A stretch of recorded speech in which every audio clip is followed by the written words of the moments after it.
Përshëndetje të nderuar zonja dhe zotrim, përshëndetje të dashur miqja, ku po takohemi sërish së bashku me mua Tirona Lilin në kanalin Monitor TV për të sjellur pranë jush ngjarjet më të fundit. Ju e dini shumë bukur nga një bisedë e cila ndodhi natën e mbrëmshme, menjëherë pas përfundimit të darkës me mysafirë që vllau i madh kishte përgatitur për natën e mbrëmshme, Gjesti ndjehej shumë i mërzitur dhe kishte kërkuar nga vllau i madh që të largohet nga shtëpia e Big Brotherit pikërisht para natës së finales që nënkupton ditën e sotme.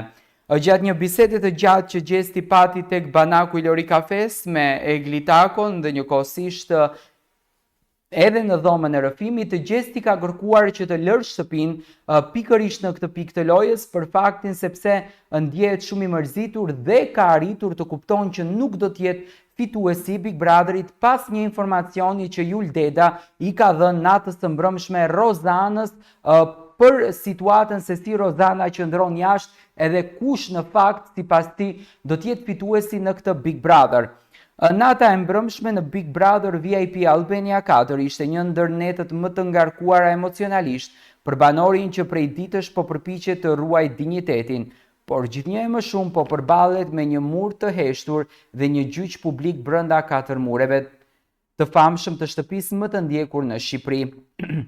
Pas largimit të mysafirëve, që këtë herë ishin moderatorët e njohur të Top Channelit, Gjesti nuk mundi të fshihte më atë që ndjente në zemër, zhgënjim, inat dhe ndjenjen e thellë të qenit i padukshëm. Nuk ishte hera e parë që Gjesti ndjente se po injorohej, po këtë herë heshtja dhe ftohtësia e Laertit gjatë gjithë qëndrimit të mysafirëve e goditën më fort se kur. Gjatë bisedës së gjatë dhe të ngarkuar te banaku i Lori Kafes, ai hapi zemrën Eglit, por më shumë se kaq, ai foli edhe me vllaun e madh, jo thjesht si lojtar, por si një njeri i lodhur, i lënduar dhe i zhgënjur. Dua të largohem para finales, dua të largohem si Gjesti, jo si një lojtar që u harua në fund. U shpreh ai me një zë të ulët, por me shumë emocion. Një prej momenteve më të rëndësishme të kësaj nate ishte vetëdijsimi i Gjestit. Ndoshta ai nuk është më i preferuari i publikut, se ndoshta fitoria nuk është më pjesë e rrugës së tij në këtë eksperiencë. Ishte e dhimbshme ta dëgjoje një njeri që ka dhënë kaq shumë për këtë format, të flasë me një ton dorëheqës, ku çdo fjalë e tyre pasqyronte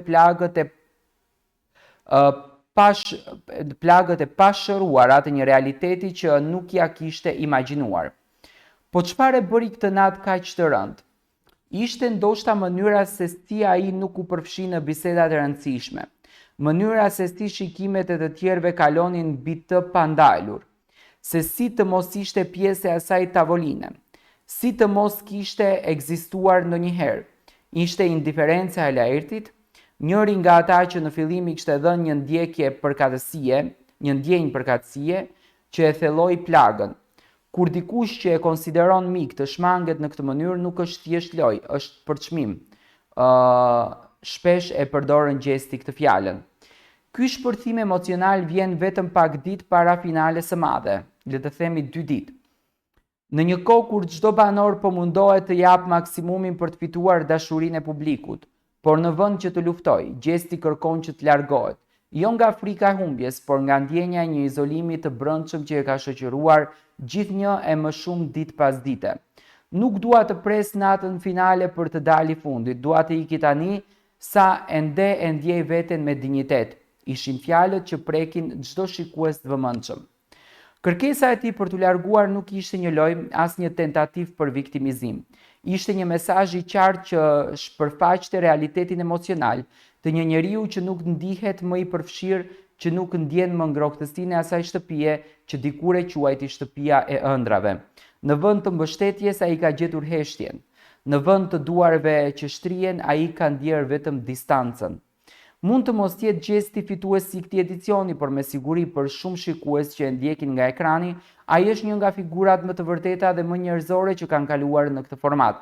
Në një kohë kur shumë zgjedhin e luajnë role, Gjesti zgjodhi të tregojë zemrën, dhe për këtë edhe nëse largohet sonte, ai tashmë ka fituar respektin e shumë zemrave jashtë shtëpisë së Big Brotherit. Në fakt kjo është një përmbledhje që unë jam munduar të bëj nga e gjithë situata e natës së mbrëmshme, ku realisht Laertin e pash që dëshironte të dominon. Okej, mbrëm ishin të përzgjedhur në shtëpinë e Big Brotherit të futen vetëm miqtë të Laertit edhe të Rozanës. Çuditërisht nuk ishte asnjë ndonjë mik të Gjestit, edhe kjo është komentuar shumë, por dua të them që miqtë të Gjestit nuk janë ato në Top Channel, ato ishin moderatorët e Top Channelit. Dhe unë mendoj që Gjesti mbrëm kishte aty di miqe, kishte Ermirën dhe Marinin, por në shumicën e rasteve Gjestin e pam të ulur vetëm tek sauna ku pinte nga një birë, do me thënë nuk përfshiheshte shumë me grupin, dhe unë mendoj që Gjesti është ky njeriu që është shumë i gjallë, është shumë energjik, por në shumicën e rasteve ndjehet shumë i paplotësuar, ndjehet shumë i thyer, ndjehet shumë i dhimbshëm në veten e tij, dhe kjo gjë në fakt e largon Gjestin, nuk ka vetbesim, shkurt e shqip, ka probleme vetbesimi, dhe kjo gjë e largon nga të qenurit në një grupacion i afrueshëm, edhe pse u mundua që të afrohet, ai po qeshte, po kënaqeshte, po mendoj që shikimi i tyre ishte shumë larg tij, dhe non stop e neglizhonin, non stop e anashkalonin, dhe kjo mendoj që është diçka që Gjesti e vërejti dhe filloi që të largohet. Gjesti gjatë gjithë kohës mbrëm tek banaku i Lori Kafes, teksa po bisedonte me Eglitakon, ka kërkuar që nga vllau i madh që të largohet nga formati Big Brotherit, mos e vazhdoj më këtë lojë, të mos e vazhdoj më këtë rrugtim, ndjehet shumë i thyer, ndjehet shumë i mërzitur, ndjehet shumë i trishtuar, por gjithsesi domethënë është kjo pjesa tjetër që është munduar që në fakt të jetë edhe i lumtur, por do të shohim se çfarë vendimi do të sjellë vllau i madh. Për mendimin tim, atë që unë mendoj që Gjesti nuk do të largohet nga shtëpia Big Brotherit, sepse i ka mbet vetëm sot edhe nesër, por mund të ndodhë gjithçka, domethënë mund të ndodhë gjithçka e paparashikueshme. Edhe pse sot çifti e ka nisur ditën me shumë pozitivitet, e ka nisur ditën me shumë energji, kanë patur shumë ngrohtësi, por do të shohim se si do të merr loja e Gjestit. Gjesti ndjehet shumë i mërzitur, ndjehet shumë i lodhur, ndonjëherë fatkeqësisht ndodh që ti mund të durosh 200 dite dhe mund të aprishë gjithçka për 1 minutin tënd që nuk duron dot. Njeriu nuk mund të jetë parashikues aq i denj i gjërave të tij. Gjërat ndryshojnë, prishen, kanë rënje, kanë ngritje, kanë zbritje, por mbi të gjitha domethënë gjërat janë të çuditshme, por Gjesti ka treguar njeriun e tij, ka treguar vlerën e tij dhe ka treguar zemrën e tij. Dua të marr mendimin tuaj për qëndrimin e Gjestit, dua të marr mendimin tuaj për këtë situatë në fakt të krijuar brenda në shtëpinë e Big Brotherit dhe për lëndimin që natën e mbrëmshme i ndodhi Gjestit.